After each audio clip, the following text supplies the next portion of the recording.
تو اے لوگو علم والوں سے پوچھو اگر تمہیں علم نہ ہو۔ الحمدللہ رب العالمین والصلاة والسلام علی سید الانبیاء والمرسلین اما بعد فاعوذ باللہ من الشیطان الرجیم بسم اللہ الرحمن الرحیم الصلاة والسلام علیک یا رسول اللہ وعلی آلک واصحابک یا حبیب اللہ الصلاة والسلام علیک یا نبی اللہ وعلی آلک واصحابک یا نور اللہ۔ سرکار مدینہ صلی اللہ تعالی علیہ وسلم کے فرمان عظمت نشان کا مفہوم ہے کہ جو ایک بار درود پڑھتا ہے اللہ تبارک و تعالی اس پر 10 بار رحمت نازل فرماتا ہے۔ صلو علی الحبیب صلی اللہ تعالی علی محمد صلی اللہ تعالی علیہ وآلہ وسلم۔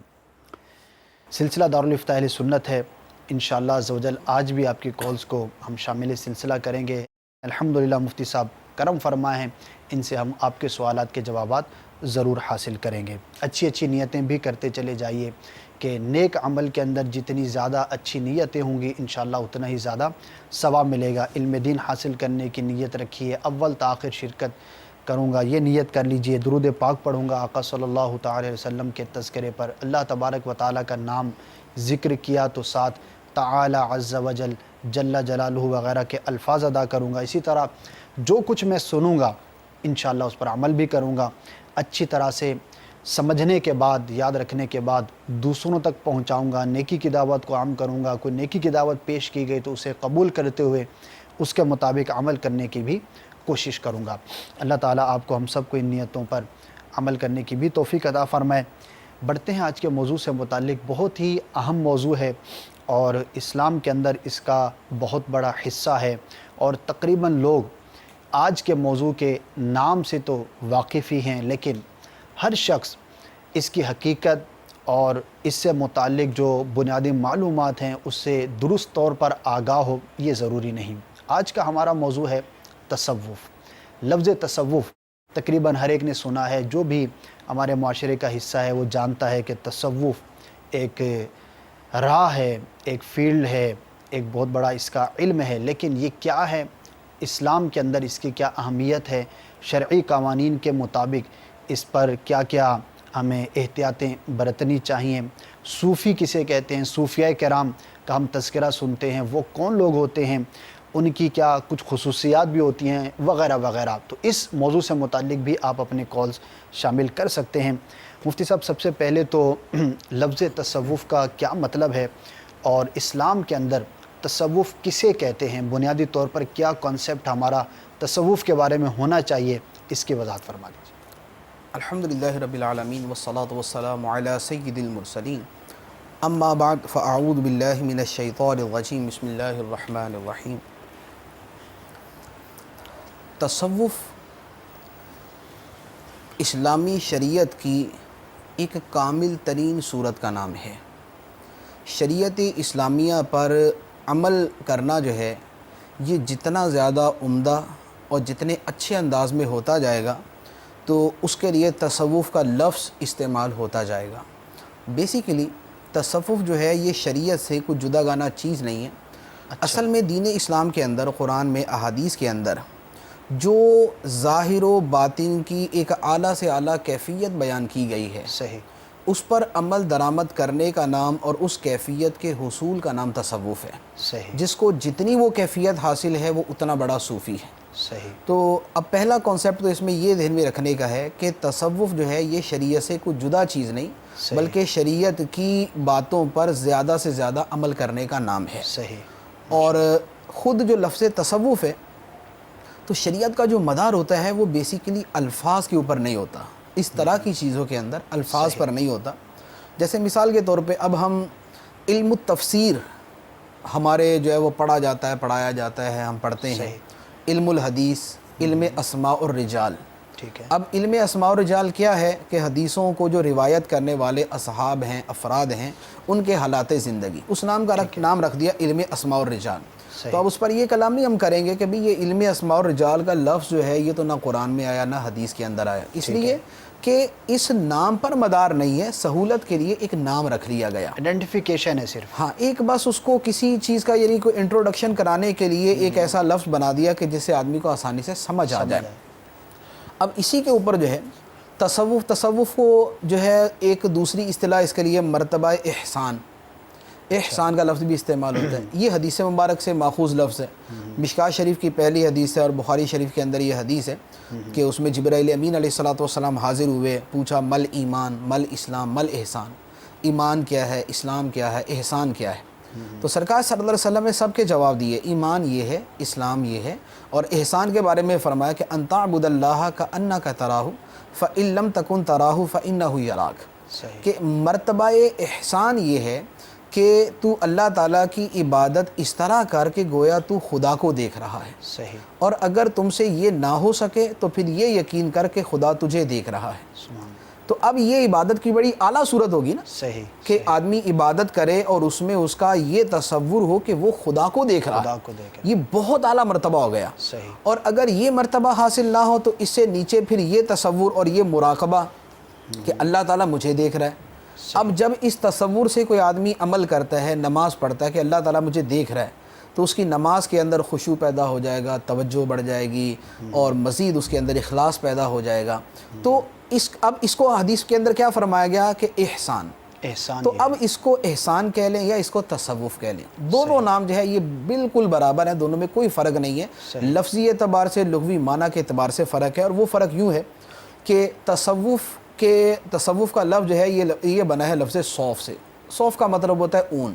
صحیح. پرانے زمانے میں یعنی پہلی صدی دوسری صدی ہجری کے اندر جو اولیاء کرام اور جو حضرات جنہوں نے بہت زیادہ باطنی اعمال کی طرف توجہ دی, جنہوں نے بہت زیادہ اخلاص, تقوی, پرہیزگاری, ان چیزوں کی طرف توجہ دی, تو وہ عام طور پہ بڑا سادہ لباس پہنتے تھے. صحیح. اس زمانے میں جو بہت سادہ لباس ہوتا تھا وہ لباس ہوتا تھا اون کا. اون کا لباس. اون کو عربی زبان میں صوف کہتے ہیں.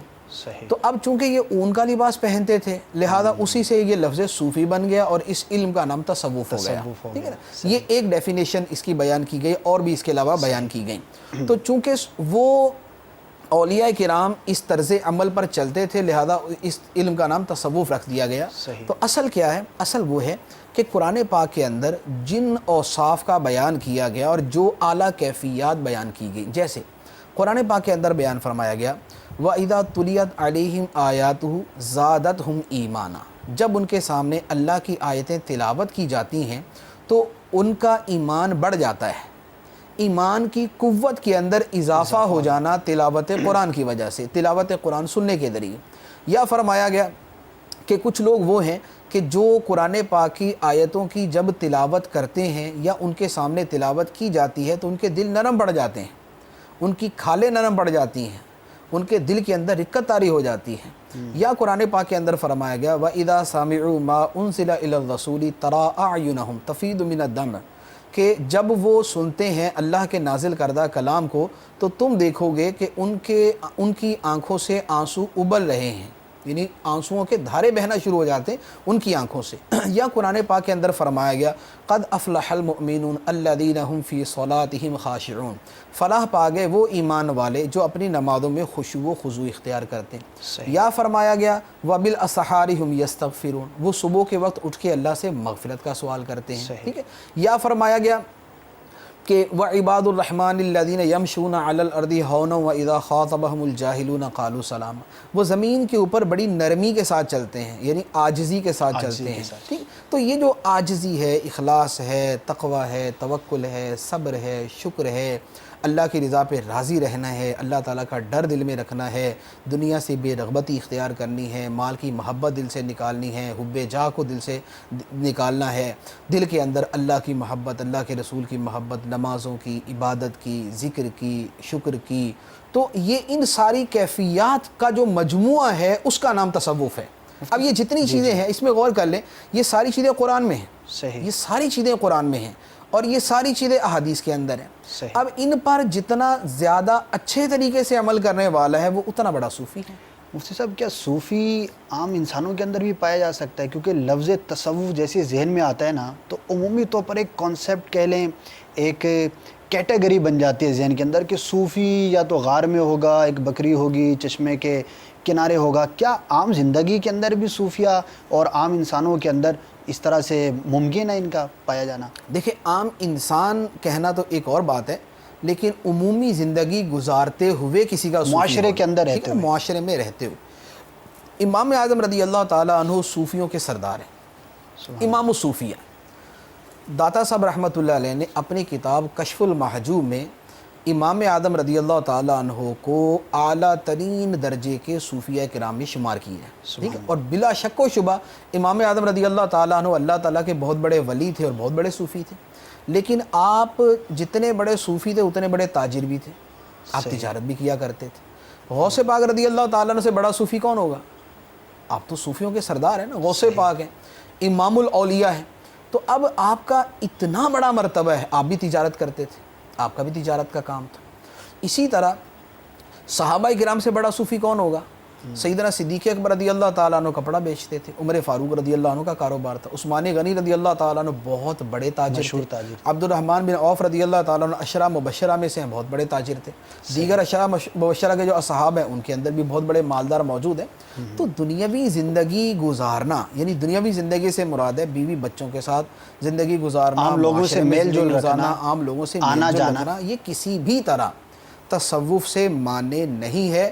ایسا تصوف کہ جو ان چیزوں سے مانے ہو جائے، یعنی جو بیوی بچوں کے حقوق ادا کرنے سے مانے بن جائے، وہ تصوف اللہ کی بارگاہ میں مقبول نہیں۔ کیوں؟ اس لیے کہ تصوف وہ معتبر ہے جو اللہ کے محبوب صلی اللہ علیہ وسلم کے طریقے کے مطابق ہے۔ صحیح، ہمارے لیے آئیڈیل چیز اللہ تعالیٰ نے ایک بیان کی ہے، صحیح، لقد کان لکم فی رسول اللہ اسوۃ حسنہ، اللہ کے رسول کی زندگی میں تمہارے لیے بہترین رول ماڈل موجود ہے۔ تو بہترین اسوہ حسنہ رول ماڈل جو ہے وہ سرکار دو عالم صلی اللہ علیہ وسلم کی زندگی ہے۔ اور سرکار صلی اللہ علیہ وآلہ وسلم کیا کرتے تھے؟ آپ نے نکاح بھی فرمائے، آپ نے جہاد بھی فرمایا، آپ صحابہ کرام کے پاس بیٹھتے تھے، آپ ان سے اشعار بھی سنتے تھے، آپ ان سے مزاح بھی فرماتے تھے، آپ روزہ رکھتے بھی تھے اور کبھی روزہ نہیں بھی رکھتے تھے، آپ اپنی ازواج مطہرات کے پاس تشریف بھی لے جاتے تھے، آپ جو ہے بکری کا گوشت بھی تناول فرماتے تھے، لوکی بھی تناول فرماتے تھے۔ تو یہ ساری چیزیں جو ہیں یہ تصوف سے مانے نہیں ہیں۔ اللہ تعالیٰ نے ہر چیز میں ایک حد بیان کر دی۔ جیسے کھانے پینے، کوئی اگر اچھا کھاتا ہے تو ہم تو اس کو پکا ہی تصوف کے خلاف سمجھ کے بیٹھ جاتے ہیں نا، کبھی یہ تو بہت اچھا کھانا کھا رہا ہے، اچھا لباس پہن لیتا ہے، اچھا لباس پہن لیتا ہے، حالانکہ ایسی کوئی بات نہیں۔ سرکار دو عالم صلی اللہ تعالیٰ علیہ وآلہ وسلم کا ایک لباس مبارک تھا جس کی قیمت 1000 دینار کے برابر قرار دی گئی۔ 1000 دینار آج کے لاکھ روپے کے برابر ہوتا ہے۔ سرکار صلی اللہ علیہ وسلم جب آپ کی بارگاہ میں مختلف قومیں کے وفد آیا کرتے تھے تو آپ ان سے ملاقات کے لیے وہ لباس پہنتے تھے۔ اسی طرح غوث پاک رضی اللہ تعالیٰ عنہ کے اعلیٰ سے اعلیٰ لباس پہننا ثابت ہے۔ اللہ تعالیٰ نے کیا فرمایا؟ فرمایا کلوا واشربوا ولا تسرفوا۔ اب یہ بیلنس بیان کر دیا نا، فرمایا کھاؤ، یہ نہیں فرمایا لا تاکلوا، یہ نہیں فرمایا لا تشربوا، نہ کھاؤ نہ پیو، فرمایا کھاؤ اور پیو، لیکن ساتھ اس کے مزید وضاحت فرما دی ولا تسرفوا، لیکن حد سے نہ بڑھو، حد سے نہ بڑھو، کھانے اور پینے میں اسراف نہ کرو، حد سے نہ بڑھو۔ اسی طرح فرمایا کلوا مما فی الارض حلالا طیبا، جو اللہ نے زمین کے اندر پیدا کیا، جو زمین کے اندر ہے، اس میں حلال طیب رزق کھاؤ۔ تو اچھا، اسی طرح بیویوں کے ساتھ حسن سلوک، سرکار صلی اللہ علیہ وسلم نے فرمایا کہ میں تم میں سب سے بہترین ہوں، میں تم میں سب سے بہترین ہوں۔ اور اس کی وجہ کیا بیان فرمائی؟ وجہ یہ بیان فرمائی اس لیے کہ میں تم میں سے اپنے گھر والوں کے ساتھ سلوک کرنے میں سب سے بہترین ہوں، سبحان اللہ، اپنی ازواج مطہرات سے سلوک کرنے میں سب سے بہترین ہوں، لہذا تم میں سب سے بہترین ہوں۔ اسی طرح فرمایا کہ تم میں بہترین آدمی وہ ہے جس کے اخلاق سب سے اچھے ہیں۔ اب آدمی اخلاق کہاں مظاہرہ کرے گا؟ جنگل میں، پرندوں کے ساتھ، درندوں کے ساتھ، کس کے ساتھ؟ لوگوں کے ساتھ رہے گا تو اخلاق کا مظاہرہ کرے گا نا۔ اس کے پڑوسی ہوں گے، اس کے دوست ہوں گے، اس کے چاہنے والے، اس کے نہ چاہنے والے، اس کے کام کاج کے لوگ ہوں گے، جہاں وہ گاڑی پارک کرتا ہوگا، جہاں دفتر میں جا کے بیٹھتا ہوگا، یہاں وہ حلم کا مظاہرہ کرے گا، یہاں وہ صبر کا مظاہرہ کرے گا، یہاں وہ بردباری کا مظاہرہ کرے گا، یہاں لوگوں کی تکالیف کو برداشت کرے گا، یہاں لوگوں سے عفو درگزر کرے گا، یہاں لوگوں کی تکلیفوں کو برداشت کر کے انہیں معاف کرے گا، باوجود قدرت ان سے بدلہ انتقام نہیں لے گا۔ جب یہ کام کرے گا تو یہ آدمی جو ہے یہ اللہ تعالیٰ کی بارگاہ میں صوفی ہے۔ صوفی کے لیے یہ کوئی خاص لباس یا کوئی خاص شکل و صورت یا خاص اس کا کوئی ماحول ایسا کچھ نہیں ہے۔ ایسا نہیں ہے۔ جس کا دل صاف ہے وہ صوفی ہے، اور جس کا دل صاف نہیں ہے وہ صوفی نہیں ہے۔ ماشاءاللہ، بہت ہی پیاری آپ نے وضاحت فرمائی، اور ناظرین کے لیے بہت سارے اس میں سیکھنے کے مدنی پھول ہوں گے کہ شریعت پر عمل کرنا ہی یہ اصل تصوف ہے۔ مفتی صاحب یہاں ایک اور طبقہ ہے جس کا یہ مائنڈ بنا ہوتا ہے، اور وہ بھی ایک خاص طبقے کی یوں سمجھے کہ ایک انفلوئنس کی وجہ سے کہہ لیں، ذہن بنانے کی وجہ سے کہہ لیں، کہ جو اس راہ پر چلتا ہے، تصوف کی راہ پر جو چلتا ہے، اس سلوک کی راہ پر جو چلتا ہے، تو اب وہ بہت سارے شرعی معاملات سے اپنے آپ کو بے نیاز سمجھتا ہے۔ اچھا، جو اس طرح کے صوفی بنے ہوتے ہیں وہ بھی اس طرح کے دعوے بھی کرتے ہوئے نظر آتے ہیں، اور دو چار ان کے ساتھ جو ہوتے ہیں، تو یہ جو ایک کانسیپٹ ہے کہ جو اس راہ پر چلے تو اب وہ شریعت کی جو ظاہری احکامات ہیں ان میں سے کچھ یا بعض یا تمام ہی سے اپنے آپ کو بے نیاز سمجھنا، تو اس کے بارے میں آپ کیا فرمائیں گے؟ دیکھیں، اس کا بڑا پیارا جواب جو ہے وہ سرکار غوث پاک رضی اللہ تعالیٰ عنہ کی سیرت طیبہ کے اندر موجود ہے۔ سرکار غوث پاک رضی اللہ تعالیٰ عنہ کی جو ہے وہ سیرت کے اندر یہ واقعہ لکھا ہوا ہے کہ آپ ایک مرتبہ جنگل میں تھے اور عبادت و ریاضت میں مصروف تھے، تو اچانک جو ہے وہ آسمان کے اوپر ایک نور چھا گیا، ہر طرف روشنی ہی روشنی، اور ایک بڑا مبارک اور بڑا تقدس والا ماحول بن گیا، اور اچانک وہاں سے آواز آئی کہ اے عبد القادر، میں تیرا رب بول رہا ہوں، اور میں نے تیرے لیے نمازیں اور روزے جو ہے وہ معاف کر دیے، اور تیرے لیے بہت سی ناجائز چیزوں کو حلال کر دیا۔ اچھا، سرکار غوث پاک رضی اللہ تعالیٰ عنہ نے جب یہ سنا تو آپ نے فرمایا کہ یہ چیزیں تو میرے آقا صلی اللہ تعالیٰ علیہ وآلہ وسلم کو معاف نہ ہوئیں، صحیح، کہ آپ کو جو ہے وہ نماز معاف کر دی جائے، یا آپ کے لیے معاذ اللہ ناجائز چیزوں کو حلال کر دیا جائے، تو میرے لیے کیسے ہو سکتی ہے؟ تو آپ سمجھ گئے کہ یہ شیطان ہے، تو آپ نے فرمایا کہ اے شیطان تو دفع ہو جا، میں تیرے اس وار کے اندر آنے والا نہیں۔ سبحان اللہ، اس پر شیطان نے کہا کہ اے عبد القادر، تیرے علم نے تجھے بچا لیا، صحیح، کہ تیرا علم اتنا کہ اس نے تجھے بچا لیا، بھانپ لیا، تو آپ پتہ نے چل فرمایا کہ میرے علم نے مجھے نہیں بچایا، میرے رب کے فضل نے مجھے بچایا ہے۔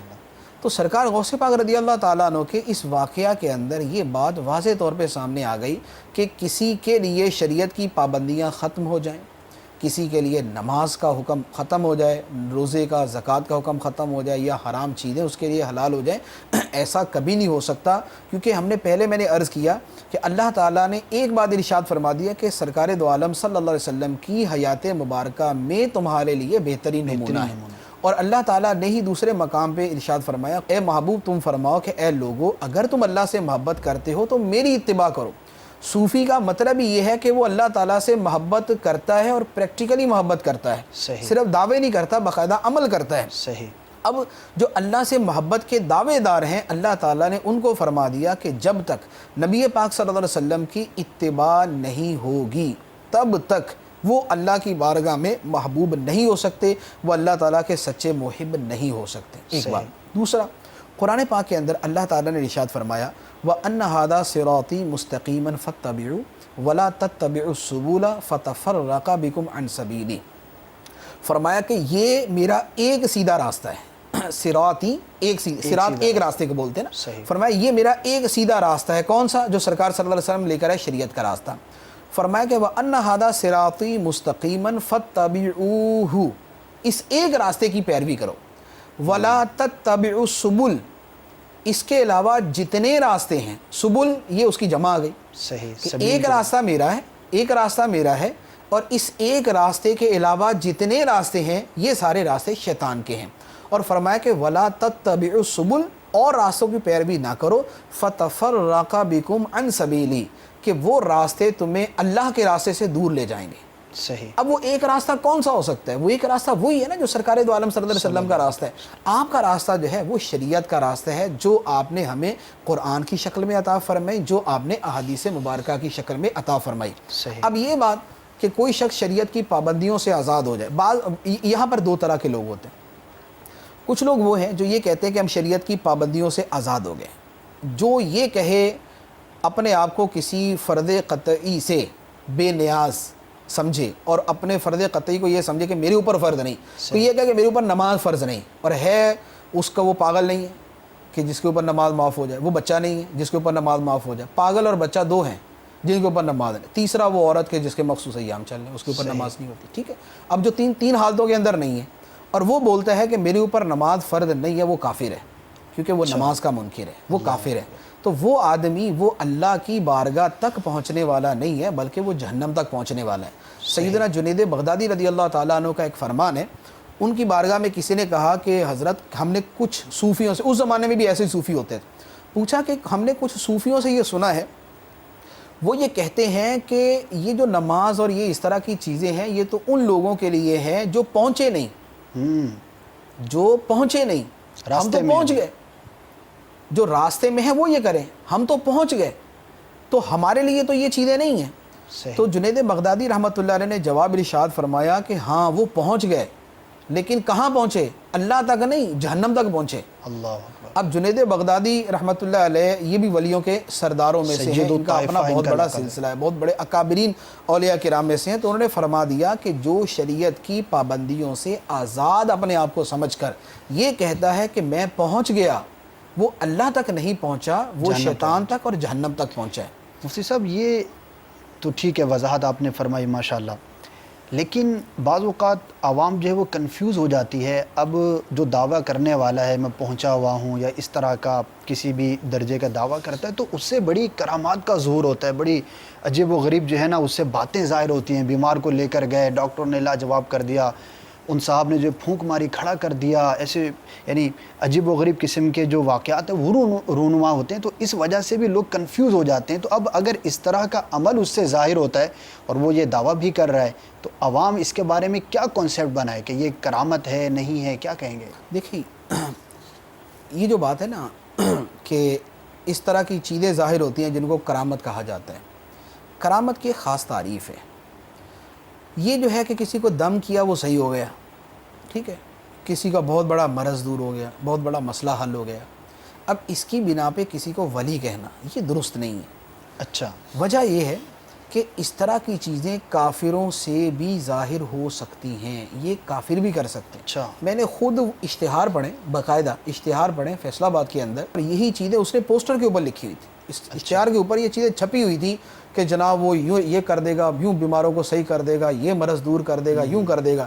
کیا عاملین نہیں ہوتے؟ کیا نان مسلم جو ہے اس طرح کے عملیات کرنے والے نہیں ہوتے؟ ان سے بھی صحیح ہو جاتے ہیں۔ تو دار و مدار اس پر نہیں ہے، یہ مدار ہی نہیں ہے کہ کوئی آدمی خلاف عادت، یعنی جو ظاہراً ہماری عقل میں نہیں آتی اسے ہٹ کر کوئی کام کر دے تو اس کا وہ کام کرنا کرامت بن جائے گا۔ اور علماء کرام نے باقاعدہ اقسام بیان کی، معجزہ وہ جو نبی سے ظاہر ہو، صحیح، کرامت وہ جو ولی سے ظاہر ہو، اور اس کے بعد ہے استدراج۔ استدراج کا مطلب یہ ہوتا ہے کہ کسی فاسق و فاجر یا کسی کافر سے ایسی بات ظاہر ہو جو ظاہری طور پہ ہو نہیں سکتی۔ صحیح، جیسے یہ کوئی کافر ہے یا کوئی فاسق و فاجر ہے، اب وہ کوئی آدمی بالکل تڑپ رہا ہے، پھڑک رہا ہے، اور اس کے سب عاجز آگے اس کے علاج سے، اور اس نے یوں کر کے ہاتھ پھیرا اور وہ صحیح ہو گیا، تو یہ استدراج ہے۔ یہ علماء کرام نے باقاعدہ قسمیں بیان کی، اور یہ قرآن پاک کے ایک لفظ سے اس کو لیا گیا، سَنَسْتَدْرِجُهُم مِّنْ حَيْثُ لَا يَعْلَمُونَ، کہ ہم ان کا استدراج کریں گے وہاں سے جہاں سے ان کو پتہ بھی نہیں چلے گا۔ تو استدراج جو ہے یہ وہی چیز ہے جو کرامت کے اندر جو چیز ظاہر ہوتی ہے، اسی طرح کی چیزیں، اسی طرح کی چیزیں جب کسی فاسق و فاجر سے یا کافر سے ظاہر ہو تو اسے استدراج کہتے ہیں۔ تو جب استدراج کی یہ قسم موجود ہے تو یہ کیا ضروری ہے کہ وہ کرامت ہو اور وہ کسی ولی سے ہی سرزد ہو؟ ولی تو ہوتا ہی وہ ہے جو پابند شریعت ہو، جو پابند شریعت نہیں ہے وہ ولی نہیں ہو سکتا۔ حتیٰ کہ اولیاء کرام نے یہاں تک ارشاد فرمایا کہ جو سرکار دو عالم صلی اللہ تعالیٰ علیہ وآلہ وسلم کی ایک سنت مبارکہ کا تارک ہے، اگرچہ وہ ہوا میں اڑے اور اگرچہ وہ پانی کے اوپر تیرے، وہ اللہ کا ولی نہیں ہو سکتا۔ جو سرکار صلی اللہ علیہ وسلم کی ایک سنت کو چھوڑنے والا، سیدنا بایزید بستامی رحمۃ اللہ علیہ کا ایک فرمان میں نے پڑھا تھا، آپ نے کسی کے بارے میں سنا کہ فلاں بہت بڑا کوئی ایک ولی آیا ہمارے علاقے میں، تو آپ نے کہا کہ زیارت کے لیے چلتے ہیں، اپنے خادم کو ساتھ لیا اور چلے گئے۔ اب جب اس کو جا کر دیکھا تو اس آدمی نے قبلے کی طرف منہ کر کے تھوک دیا۔ صحیح، اب قبلے کی طرف منہ کر کے تھوکنا یہ قبلے کی بے ادبی ہے اور خلاف سنت ہے۔ صحیح، سیدنا بایزید بستامی رحمۃ اللہ علیہ وہیں سے واپس تشریف لے اللہ اکبر، فرمایا کہ جو سرکار دو عالم صلی اللہ تعالیٰ علیہ وآلہ وسلم کی ایک بھی سنت کو ترک کرنے والا ہے وہ اللہ تعالیٰ کا ولی نہیں ہو ولی سکتا۔ نہیں ہو سکتا۔ تو یہ ولایت کا یہ ہے۔ اب صورتحال یہ ہے کہ ایک آدمی کے جو ہے سر پہ نہ ٹوپی ہے، نہ امامہ ہے، نہ اس کے چہرے پہ داڑھی ہے، نہ اس کی نمازوں کا کوئی حال ہے، اس نے کچھ باتیں رٹی رٹائی ہوئی ہیں، کچھ کتابیں اس نے شیخ محی الدین ابن عربی رحمۃ اللہ علیہ کی پڑھ لی، کچھ کتابیں امام غزالی کی پڑھ لی ہیں، داتا صاحب کی کشف المحجوب پڑھ لی ہے، اور کیا رسالہ قشیریہ پڑھ لیا اس نے، جنید بغدادی کی جو معالی الہمم پڑھ لی اس نے۔ تو اب یہ کچھ کتابیں پڑھ پڑھا کے، یا امام عبد الوہاب شعرانی رحمۃ اللہ علیہ کی کتابیں پڑھ لی، مجدد علی یہ افسانی کی کتابیں، کچھ۔ ہاں مجدد افسانی کے مکتوبہ شریف کا مطالعہ کر لیا، شاہ ولی اللہ صاحب کی کتابیں پڑھ لی۔ ان کتابوں کو پڑھ کے اب باتیں کرنا کوئی مشکل نہیں ہے۔ اب مثال کے طور پہ یہ کہ میں صوفی نہیں ہوں، لیکن میں اگر 2-4 دن اچھے طرح مطالعہ کروں گا اور میں اگر ذہین آدمی ہوں تو میں اس طرح کی باتیں کرنا شروع کر دوں گا۔ میں قرآن کی آیتیں بھی موقع محل پہ پڑھ دوں گا، احادیث بھی پڑھ دوں گا، بزرگوں کے واقعات بھی سنا دوں گا۔ تو اس کا دار و مدار تو آدمی کے مطالعے کے اوپر ہوتا ہے۔ صحیح۔ باتیں کرنے سے آدمی صوفی نہیں بنتا، کام کرنے سے صوفی بنتا ہے۔ تو اب جس شخص کی داڑھی نہیں ہے، جو شریعت کا پابند، اب اچھا اسی طرح میں نے ایک آدمی سے کے بارے میں سنا کہ وہ صوفی مشہور ہے، داڑھی نہیں ہے۔ اس سے پوچھا کہ آپ داڑھی کیوں نہیں رکھتے؟ تو اس نے کہا کہ میں اپنے آپ کو اس قابل نہیں سمجھتا، میں اس قابل نہیں سمجھتا کہ میں داڑھی رکھوں، کیونکہ یہ تو سرکار صلی اللہ علیہ وسلم کے چہرہ مبارک پر تھی۔ تو اب مجھے جس نے کہا، میں نے کہا بھائی تم نے تو اپنی داڑھی رکھنی تھی نا، تم نے تو اپنی داڑھی رکھنی۔ سرکار صلی اللہ علیہ وسلم نے فرمایا داڑھی بڑھاؤ، مونچھیں پست کرو، مجوسیوں جیسی صورتیں نہ بناؤ، یہودیوں جیسی صورتیں نہ بناؤ، مشرکوں کی مخالفت کرو، مجوس کی مخالفت کرو۔ یہ حدیث مبارکہ، اور یہ ایک حدیث نہیں ہے، 40 سے زیادہ حدیثوں کے اندر سرکار دو عالم صلی اللہ علیہ وآلہ وسلم یہ فرما رہے ہیں کہ داڑھی بڑھاؤ، مونچھیں پست کرو۔ اب سرکار صلی اللہ علیہ وسلم تو بار بار فرمائیں، آگے سے وہ بندہ کھڑا ہو گیا یہی بولتا جانے جی میں قابل نہیں۔ سرکار فرمائے داڑھی بڑھا، وہ بولے جی میں قابل نہیں۔ سرکار فرمائے داڑھی بڑھا، وہ بولے جی میں قابل نہیں۔ تو یہ کیا بات ہوئی؟ تو اس کا مطلب تو یہ ہوا کہ یہ بندہ نماز بھی نہیں پڑھتا ہوگا۔ کیوں؟ اس لیے کہ جب داڑھی رکھنے کے قابل نہیں ہے تو اللہ کی بارگاہ میں کھڑا ہونے کے کیسے قابل ہے؟ میرا منہ اس لائق کہاں کہ میں رب کے بارگاہ میں۔ ٹھیک ہے، تو اللہ تعالیٰ کی بارگاہ میں کھڑے ہونے کے قابل نہیں ہے تو پھر نماز بھی چھوڑ دے گا۔ اللہ تعالیٰ کا نام لینے کے قابل زبان نہیں ہے تو ذکر اللہ بھی چھوڑ دے گا۔ سرکار کا نام لینا تو بزرگوں نے تو فرما دیا نا کہ 1000 بار بشویم دہن سے مشکو گلاب ہنوز نامے تو گفتن کمال بے ادبی، کہ 1000 مرتبہ اپنے منہ کو اگر مشک و گلاب سے بھی دھو لو تب بھی آپ کا نام لینا بے ادبی ہے۔ اور یہ بڑے بڑے اکابر اولیاء کرام جو کہ یہ تاثرات اور عقیدت اور محبت ہے۔ تو اب زبان سرکار کا نام لینے کے قابل نہیں تو کیا درود شریف پڑھنا چھوڑ دیں؟ اللہ تعالیٰ کا نام لینے کے یہ ہماری گالیاں، غیبت، چغلی، بہتان کے اندر مبتلا زبان یہ اس قابل نہیں ہے، اللہ کا ذکر کرنا چھوڑ دیں۔ اللہ تعالیٰ کی پاک بارگاہ میں کھڑے ہونے کے قابل نہیں ہے تو نماز پڑھنا چھوڑ دے کیا؟ قرآن پاک کو چھونے کے پھر ہمارے ہاتھ بھی قابل نہیں، ہمارے ہاتھ گندے ہیں، قرآن اللہ کا کلام ہے تو قرآن پاک کو چھونا بھی ہم بند کر دیں۔ تو اگر یہ لاجک استعمال، یہ عجیب بات ہے کہ بھئی داڑھی کے اندر تو یہ لاجک ہے کہ میں داڑھی رکھنے کے قابل نہیں ہوں لیکن قرآن پڑھنے کے تم قابل ہو، اللہ کی بارگاہ میں کھڑے ہونے کے قابل ہو، اللہ کا نام لینے کے تمہاری زبان قابل ہے، تمہارا جو ہے وہ قرآن پاک کو دیکھنے کی تمہاری آنکھیں قابل ہیں، قرآن سننے کے لیے تمہارے کان قابل ہیں، داڑھی رکھنے کے تم قابل نہیں۔ تو یہ شیطان کا دھوکہ ہوتا ہے، کیونکہ داڑھی رکھنا جو ہے نا، یہ اب داڑھی رکھنا تھوڑا سا جو ہے نا وہ لوگوں کو ذرا اولڈ سا فیشن لگتا ہے، جبکہ سرکار صلی اللہ علیہ وسلم کی سنت مبارکہ ہے تو یہ ہمارے لیے اس سے بڑھ کر تو عزیز چیز ہی کوئی نہیں ہے۔ تو اب چونکہ ذرا داڑھی منڈا یا چھوٹی داڑھی والا یہ تھوڑے سے جو پڑھے لکھے جن کو مرض ہو جاتا ہے یہ ان کو زیادہ پسند آتا ہے، تو لہٰذا ان لوگوں کے اندر ذرا اپنی قابلیت جمانے کے لیے داڑھی نہ ہونا ذرا ایک فضیلت شمار کی جاتی ہے۔ تو جو چیز نفس کے مطابق ہے اس کے لیے تو یہ ہیلا ایجاد کر لیا گیا۔ تو اگر یہ ہیلا چلائیں گے تو پھر قرآن بھی چھوڑ دیں گے، حدیث بھی چھوڑ دیں گے، نماز بھی چھوڑ دیں گے، ذکر اللہ بھی چھوڑ دیں گے، درود بھی چھوڑ دیں گے، پھر تو سارا دین چھوڑ کے بیٹھ جائیں گے۔ تو لہٰذا ایسا تصوف کوئی تصوف نہیں ہے جس تصوف کے اندر اللہ تعالیٰ کے محبوب صلی اللہ علیہ وسلم کی اتباع نہیں ہے، اطاعت نہیں ہے، پیروی نہیں ہے، آپ کی سنتوں سے دوری ہے یا نماز سے دوری ہے یا حقیقی اسلامی تعلیمات سے دوری ہے۔ ایسا تصوف کوئی تصوف نہیں ہے۔ جملہ حقوق اللہ بھی ادا ہو، حقوق العباد بھی ادا ہو۔ یہ ایک ہمارے ہاں دوسرا مرض ہے کہ حقوق العباد کے نام پہ حقوق اللہ کا مرتبہ اتنا گھٹانے کی اور کم کرنے کی کوشش کی جاتی ہے کہ کسی آدمی نے نماز پڑھی ہے نا تو اس کا نماز پڑھنا کوئی حیثیت نہیں رکھتا، اس کو حقوق العباد کا لیکچر، حقوق العباد کا لیکچر، حقوق العباد کا لیکچر۔ اللہ تعالیٰ نے دونوں کے بارے میں فرمایا قرآن پاک کے اندر، آپ دیکھیں قد افلح المؤمنون الذین هم فی صلاتهم خاشعون والذین هم عن اللغو معرضون والذین هم للزکاة فاعلون والذین هم لفروجہم حافظون. آگے چند آیتوں کے بعد والذین هم لاماناتہم وعہدہم راعون. دونوں چیزیں بیان کی نا. صحیح. نماز پڑھتے ہیں تو خشوع کرتے ہیں، اپنی زبان کو بیہودہ باتوں سے بچاتے ہیں، زکوٰۃ ادا کرتے ہیں، اپنی پارسائی کی حفاظت کرتے ہیں، بدکاری کے اندر نہیں پڑتے. اس کے ساتھ ہی فرمایا کہ وعدوں کی پابندی کرتے ہیں، امانتوں کی پابندی کرتے ہیں. دونوں چیزیں صحیح. حقوق اللہ شروع ہوئے اور حقوق العباد پہ جا کے اس کو اور ختم حقوق کر دیا. العباد بھی ایک اصل میں تو حکم الہی ہی ہے. جی حقوق العباد ان ٹھہرے. اللہ یأمرکم ان تؤدوا الامانات الی اہلہا. یہ کیا ہے؟ بے شک اللہ تمہیں حکم دیتا ہے، بے شک اللہ تمہیں حکم دیتا ہے کہ لوگوں کو ان کی امانتیں واپس لوٹا دو. صحیح. ٹھیک ہے نا. یہ اللہ تعالیٰ نے حکم کے ساتھ بیان فرمایا. اسی طرح فرمایا ان اللہ یأمر بالعدل والاحسان وایتاء ذی القربى.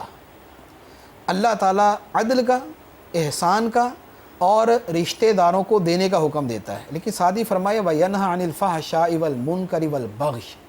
اور اللہ تعالیٰ فحشا سے، منکر سے اور بغی سرکشی سے تمہیں منع فرماتا ہے. ہمارے ہاں آدھے کو لے کے بیٹھے ہوئے ہیں. جو عدل والا ہے وہ عدل کے علاوہ بقیہ ہر چیز کو ہیج سمجھتا ہے. جو احسان والا ہے کہ دوسروں پر احسان کرنا چاہیے، وہ اس کے علاوہ بقیہ ہر چیز کو جو ہے نا وہ فارغ سمجھ کے بیٹھا ہوا کہ یہ نماز، روزہ، ذکر اللہ، خوف خدا، رونا، یہ کچھ نہیں ہے. بس انسانیت ہونی چاہیے، انسانیت خدمت ہونی ہونی چاہیے. چاہیے. ارے انسانیت کے جو ہے وہ باتیں کرنے والوں، یہ تو دیکھو اسی آیت میں اللہ تعالیٰ آگے کیا فرماتا ہے. صحیح. وَيَنْهَا عَنِ الْفَحْشَاءِ وَالْمُنْكَرِ وَالْبَغْيِ. سرکشی سے بھی روکا، صحیح.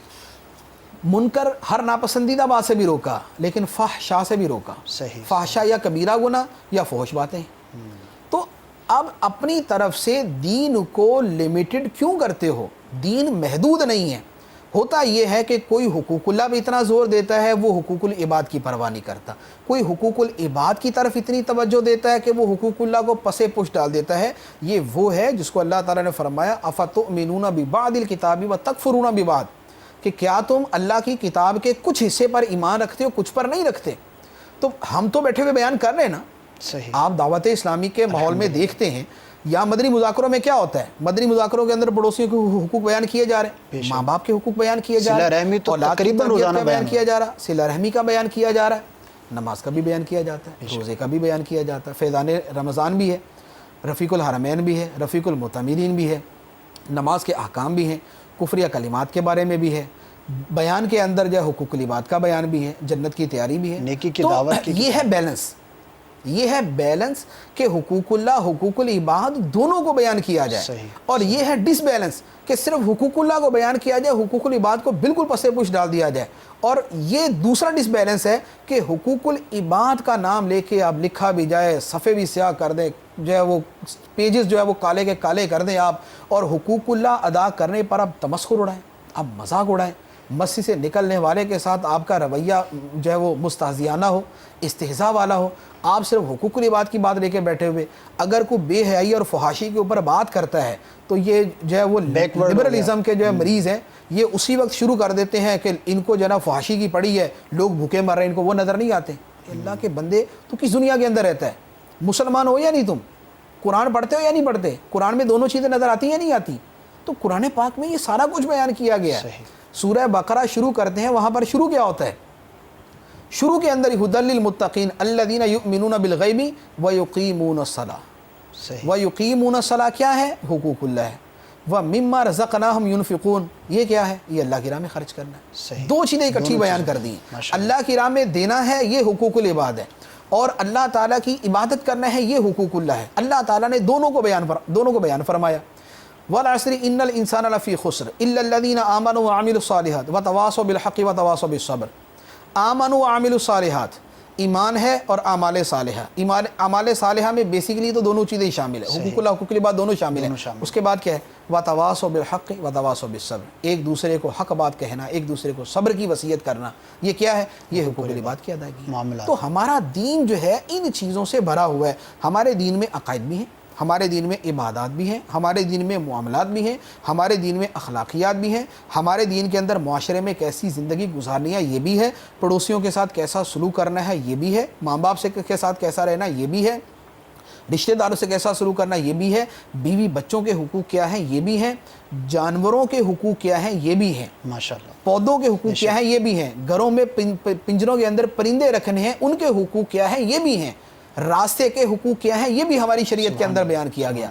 گھر بنا اس کی دیوار اتنی اونچی نہ بناؤ کہ پڑوسی کی ہوا رک جائے، اس کو ہوا نہ پہنچے، وہ بیچارہ گرمی میں حبس میں پریشانی کے اندر ہے، ہمارے دین کے اندر یہ بھی بیان کیا گیا۔ لیکن ہمارے دین کے اندر ہی تہجد پڑھنا بھی بیان کیا گیا، ہمارے دین کے اندر 5 نمازیں پڑھنا بھی بیان کیا گیا۔ اللہ تبارک و تعالیٰ نے ارشاد فرمایا، حدیث قدسی ہے، فرمایا بندہ فرائض کے ذریعے جتنا میرا قرب حاصل کرتا ہے کسی دوسرے کام کے ذریعے اتنا قرب حاصل نہیں کرتا، اور نوافل کے ذریعے بندہ میرا قرب حاصل کرتا رہتا ہے یہاں تک کہ میں اس کو اپنا محبوب بنا لیتا ہوں۔ سبحان اللہ، یہ فرائض کے ساتھ نوافل بیان کیے نا، صحیح۔ تو یہ کیا طریقہ ہوا کہ آپ حقوق العباد کے اوپر جو ہے وہ حقوق اللہ کا مذاق اڑائیں، آپ روزہ رکھنے کا جو ہے نا وہ مذاق اڑائیں، اور جو دوسرے کی جو ہے وہ کیا نام ہے فدیہ دے آپ اس کے اوپر بڑے خوش بیٹھے ہو۔ صحیح۔ تو یہ جو عدم افراط و اعتدال ہے، تفریط یہ جو جی۔ افراط و تفریط، یہ جو عدم اعتدال ہے، اصل میں دین کا حلیہ بگاڑنے کے اندر یا اسلام کی شکل کو مسخ کر کے پیش کرنے کے اندر جو ہے ان لوگوں کا عمل دخل ہے، اور یہی قیامت کے دن جواب دہ ہوں گے جو یا تو حقوق اللہ میں افراط کر کے حقوق العباد کو چھوڑ دیں، یا حقوق العباد کے اندر افراط کر کے حقوق اللہ کو چھوڑ دیں۔ صحیح، جزاک اللہ خیرہ، بڑی تفصیل کے ساتھ۔ مفتی صاحب، آخر میں چاہوں گا کہ کوئی اس موضوع پر کتاب بھی ہے اگر سجیسٹ کر دیں کہ شریعت و طریقت کے حوالے سے ناظرین کوئی پڑھنا چاہیں، کوئی لٹریچر دیکھنا چاہیں، ویسے تو بہت دیکھیں ہوگا لیکن کتابیں تو اس موضوع پر بہت ساری ہیں، آسان ہو جو ہر شخص سمجھ بھی لیکن سکے۔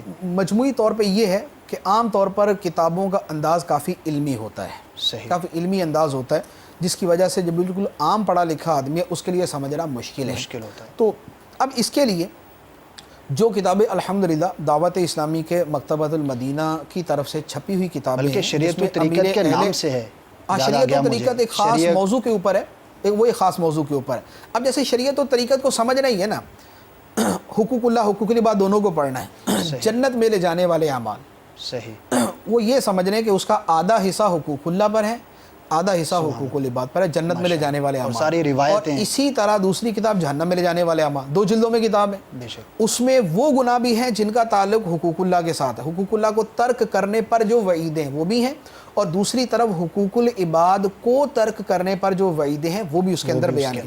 یہ 2 بڑی جامع کتابیں مکتبۃ المدینہ کی چھپی ہوئی موجود ہیں۔ اسی طرح فیضان سنت، امیر اہل سنت کی کتاب، اور فیضان رمضان کا مطالعہ کر لیں۔ فیضان رمضان صرف روزوں کے بارے میں نہیں ہے، فیضان رمضان میں صرف رمضان اور روزے کا بیان نہیں ہے، آپ کو اس کے اندر حقوق اللہ کی باتیں بھی ملیں گی، حقوق العباد کی باتیں بھی ملیں گی، گناہوں کے بارے میں آپ کو معلومات ملیں گی، نیکیوں کے بارے میں ملیں گی، اسی طرح جو ہے پڑوسیوں کے بارے میں، رشتہ داروں کے بارے میں، بیٹیوں کے حقوق، جیسے آپ دیکھ لیں بیٹیوں کے فضائل جو ہے یہ فیضان رمضان کے اندر لکھے ہیں۔ صحیح، بظاہر کوئی تعلق اب یہ بیٹیوں کے فضائل جو ہیں یہ جس مقام پر لکھے ہوئے ہیں، اب یہ اس کا تعلق کیا ہے؟ اس کا تعلق اچھی تربیت کے ساتھ ہے، بیٹیوں کے ساتھ محبت کے ساتھ ہے، ایک معاشرتی معاملے کے ساتھ ہے، یعنی ہمارا وہ معاشرہ ہے جس میں عورت کے منہ پہ تیزاب پھینکا جا رہا ہے، صحیح، ہمارا وہ معاشرہ ہے جس کے اندر عورت کو قتل کیا جا رہا ہے، ہمارا وہ معاشرہ ہے جس میں عورت تنگ آ کے خودکشی کر رہی ہے، زہر کھا رہی ہے، پھانسی کا پھندا گلے میں ڈال رہی ہے، نہر کے اندر چھلانگ مار رہی ہے، ٹرین کے نیچے آ رہی ہے، گاڑی کے نیچے آ رہی ہے، پہاڑ سے چھلانگ مار رہی ہے، چھت سے چھلانگ مار رہی ہے، اس معاشرے کے اندر اسی عورت کے فضائل جو ہے یہ ہماری کتابوں میں لکھے ہوئے ہیں۔ ماشاءاللہ، تو اگر کسی نے شریعت و طریقت کو، حقوق اللہ حقوق العباد کو پڑھنا ہے تو الحمدللہ ہمارے مکتبۃ المدینہ کی کتابیں، بہار شریعت کا 16واں حصہ ہے، بہت پیاری باتیں اس کے اندر موجود ہیں، فیضان سنت ہے، امیر اہل سنت کی کتابیں، غیبت کی تباہ کاری، المدینۃ العلمیہ کی جو کتابیں ہیں، المدینۃ العلمیہ کی جو کتابیں ہیں اس کے اندر بہت ساری کتابیں حقوق اللہ کے بارے میں بھی ہے، حقوق العباد کے بارے میں بھی ہے۔ تو اگر یہ پورے کا پورا سیٹ اگر گھر کے اندر رکھ لیا جائے تو میں سمجھتا ہوں کہ اس کا خود پڑھتے رہیں گے، گھر میں آنے جانے والا پڑھے گا، گھر کے افراد پڑھیں گے تو انشاءاللہ یہ اویئرنیس اس حوالے سے مل جائے گی۔ انشاءاللہ جناب خرید لیجئے، مفتی صاحب نے اتنی ترغیب دلائی ہے، نیت کر لیجئے ناظرین کہ انشاءاللہ عز و جل ہم جو مکتبۃ المدینہ سے شائع کردہ کتابیں ہیں، بعض کے نام خصوصیت کے ساتھ بیان ہوئے، فیضان سنت اور دیگر جو کتب ہیں ان کو خریدے پڑھیں۔ رمضان مبارک کا پیارا مہینہ ہے، پھر ہم کہتے ہیں ٹائم پاس نہیں ہوتا، روزے کے اندر کچھ نکاحت ہو جاتی ہے، اگر آپ کا باہر نکلنے کا دل نہیں کر رہا تو بہت بہترین مصروفیت ہے، اس سے اچھی اور کیا مصروفیت ہوگی کہ آپ کے سامنے ایک دینی مطالعے کے لیے کتاب رکھی ہے، اس کو انشاءاللہ پڑھیں گے تو شریعت و طریقت کے جو دونوں ایک مہکتے مدنی پھول ہیں وہ چننے کا موقع ملتا رہے گا. بیانات سنیے, علم دین حاصل کرتے رہیے. فرض علوم کے حوالے سے الحمدللہ بہت ہی شاندار کورس ہوا تھا 2-3 ماہ پہلے انٹرنیٹ پر. dawatIslami.net جو ہماری ویب سائٹ ہے, وہاں سے آپ پورا فرض علوم کورس جو ہے وہ اس کو ڈاؤن لوڈ کر لیجئے, اور ان قریب انشاءاللہ اس کی DVDs بن کر بھی مکتبۃ المدینہ پر آنے ہی والی ہیں. تقریباً آلموسٹ کام اس کا کمپلیٹ ہو چکا ہے. تو وہ جب پوری ایک DVDs کا سیٹ آ جائے گا, نیت کر لیجئے کہ ایک بنیادی جو علوم ہیں وہ ہمیں حاصل ہوں گے. اور بیسک یہ ہے کہ جب علم دین ہمارے سینے کے اندر ہوگا تو پھر غلط قسم کے صوفیوں سے, ولایت کا جو ہے وہ غلط تعارف بیان کرنے والے, اور جو شریعت و طریقت میں ایک فرق بیان کرتے ہیں اور لوگوں کو گمراہ کرنے کی کوشش کرتے ہیں, ایسے لوگوں کی پہچان بھی ہمیں ہو جائے گی, اور پھر انشاءاللہ عز و جل ہم کسی غلط ہاتھوں میں جانے سے بھی محفوظ رہ سکیں گے. ایک بہت پیارا میرے دل میں وہ چیز آئی, جی ضرور, اگر ہو سکے نا تو وہ بڑی بہترین چیز ہے. اس حوالے سے مدنی چینل کے اوپر ایک سلسلہ تھا نگران شورا کا, آپ کو یاد ہوگا, تاجر کو کیسا ہونا چاہیے, جی بالکل, باپ کو کیسا ہونا چاہیے, بھائی بیٹی کو کیسا ہونا چاہیے, بیوی کو کیسا ہونا چاہیے, شوہر کو کیسا ہونا چاہیے, پڑوسی کو کیسا ہونا چاہیے. یہ جتنے سلسلے ہیں نا, یہ سارے حقوق العباد سے متعلق. صحیح, ماشاءاللہ. کیونکہ باپ کو کیسا ہونا چاہیے, پڑوسی کو کیسا ہونا چاہیے, تو اس میں حقوق اللہ اگرچہ ہر حق العبد کے اندر موجود ہوتا ہے, لیکن بیسیکلی اس کو حقوق العباد کہتے ہیں. تو یہ جو سیریز ہے پوری, اگر اس پوری سیریز کو لے لیا جائے, سن لیا جائے, تو انشاءاللہ حقوق العباد کے تعارف کے حوالے سے یہ بھی جو ہے نا وہ کسی چیز سے کم اچھا, نہیں مجھ سے ہے. اس کی ابتدا ہوئی تھی تاجر کے حوالے سے. جی, تاجر کو کیسا جب ہونا یہ یعنی سلسلہ شروع ہوا تو اس وقت یہ ذہن میں نہیں تھا کہ یہ آگے اس طرح سے بطور سلسلہ ہو جائے گا. یعنی چند بیانات تھے بزنس کمیونٹی کے لیے. اچھا, پھر اس سے الحمدللہ پذیرائی ہوئی, لوگوں نے بہت پسند کیا, تو پھر تاجر کو کیسا ہونا چاہیے بیان ہوا, تو پھر یہ ذہن بنا کہ بھئی صرف تاجر ہی کیوں, تو پھر یہ ماشاءاللہ ایک سلسلہ وار موضوعات جو ہے وہ بڑھتے چلے گئے. یہ حقوق العباد کے حوالے سے, اگر کسی کو حقوق العباد کے حوالے سے ہی رغبت ہے پڑھنے کی, بیان کرنے کی, کسی کو ترغیب دینے کی, تو اس کی جو CDs اگر میسر ہو سکے تو یہ CDs جو ہے نا اگر یہ بھی دے دیتا ہے یا سن لیتا ہے تو انشاءاللہ یہ بہتری, یعنی اس میں معلومات بھی ہے, ترغیب بھی ہے, کیونکہ انداز بیان کا ایک اثر بہت زیادہ ہوتا ہے. صحیح, جزاک اللہ خیرہ. ضرور حاصل کیجئے. کچھ کالز کو بھی شامل کر لیتے ہیں, دیکھتے ہیں کہ آپ آج ہمارے سلسلے میں کیا سوالات پوچھنا چاہ رہے ہیں. جی سنائیے. السلام علیکم ورحمۃ اللہ وبرکاتہ. وعلیکم السلام ورحمۃ اللہ وبرکاتہ. میرا نام محمد بلال اطاری ہے, میں ہانگ کانگ میں PhD کر رہا ہوں. میرا سوال دارالفتہ میں ہے حلال فوڈ کے بارے میں. اس کے 4 پارٹس ہیں. پہلا پارٹ یہ ہے کہ اگر ہم کسی مسلمان کے ریسٹورنٹ میں جاتے ہیں یا کسی پاکستانی ریسٹورنٹ میں, تو وہاں حلال فوڈ لکھا ہوتا ہے, تو کیا ہم وہاں سے چکن, میٹ, مٹن اور بیف وغیرہ کھا سکتے ہیں؟ اگر ہم ان سے پوچھیں اور وہ ہمیں یہ بتائیں کہ یہ حلال ہے, تو اس وقت ہم کھا سکتے ہیں کہ نہیں؟ پارٹ 2, اگر ہم کسی مسلمان کے گھر ایز اے گیسٹ جاتے ہیں, تو کیا اس وقت جو بھی وہ گوشت ہمارے آگے رکھتے ہیں, کیا ہم اسے کھا سکتے ہیں؟ ہمیں کیا ان سے پوچھنا چاہیے پہلے کہ یہ حلال ہے یا نہیں؟ پارٹ 3 یہ ہے کہ اگر ہم کسی مسلمان کنٹری میں جاتے ہیں, کوئی ہمیں انوائٹ کرتا ہے ادھر کسی, یا میں اسٹوڈنٹ ہوں تو کسی کانفرنس میں جاتا ہوں, تو اس وقت جو گوشت وہاں پیش کیا جاتا ہے اس کے بارے میں کیا ترکیب اپنانی چاہیے؟ نمبر 4, جو کچھ ریڈی میڈ فوڈ بھی ملتی ہے جس کے اوپر حلال لکھا ہوتا ہے, اور کچھ پاکستانی کمپنیز بھی ہیں جو باہر بیچتی ہیں, تو ایسی فوڈ کو کیا ہم کھا سکتے ہیں؟ اسپیشلی گوشت کے بارے میں گائیڈ کر دیجیے. جزاک اللہ خیرہ. السلام علیکم ورحمۃ اللہ وبرکاتہ. وعلیکم السلام ورحمۃ اللہ وبرکاتہ. بہت ہی خوبصورت انداز پر سوال کیا ہے انہوں نے, بڑا کیٹیگرائز کر کے پوچھا ہے. گوشت کے حوالے سے مسئلہ تقریباً جو ہے وہ ہر نان مسلم ملک کے اندر تو تقریباً ہے, اور اسی طرح شاید پاکستان کے علاوہ بقیہ اسلامی ممالک کے اندر بھی اسی طرح کی کنڈیشن ہے. اس کے بارے میں ہم نے پہلے بھی عرض کیا تھا کہ گوشت کے بارے میں شریعت نے مخصوص شرائط رکھی ہیں. وہ شرائط اگر پوری ہوں گی تو اس گوشت کا کھانا حلال ہوگا, ورنہ حلال نہیں ہوگا. اس میں پہلی بات تو یہ ہے کہ مچھلی کا گوشت جو ہے یہ مطلقاً حلال ہے. صحیح. مچھلی کے اندر جو ہے مسلمان یا کافر کا اس کو پکڑنا, اس کی کوئی قید نہیں ہے. ذبح کرنا, پکانا, بنانا, اس کی کوئی قید نہیں.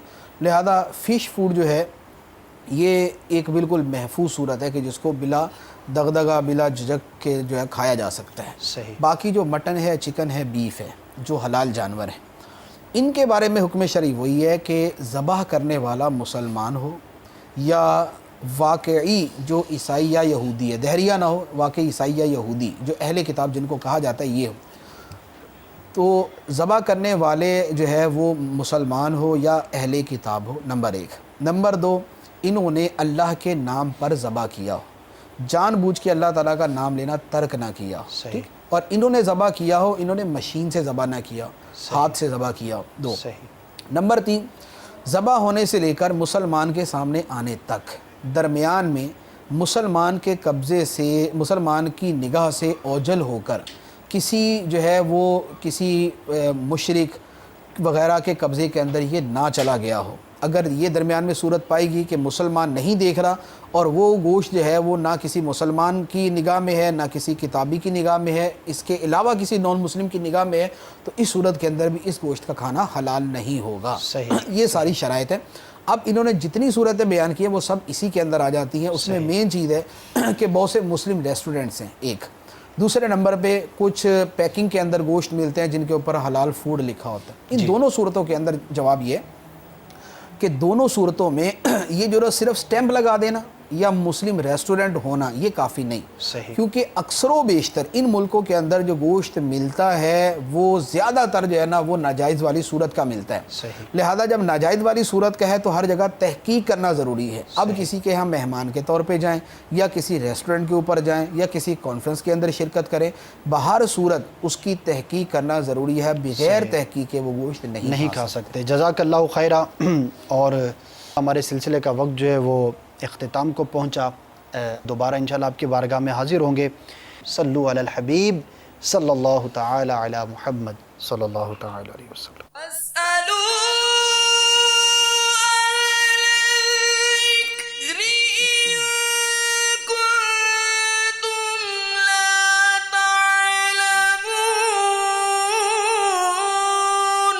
تو اے لوگو، علم والوں سے پوچھو اگر تمہیں علم نہ ہو۔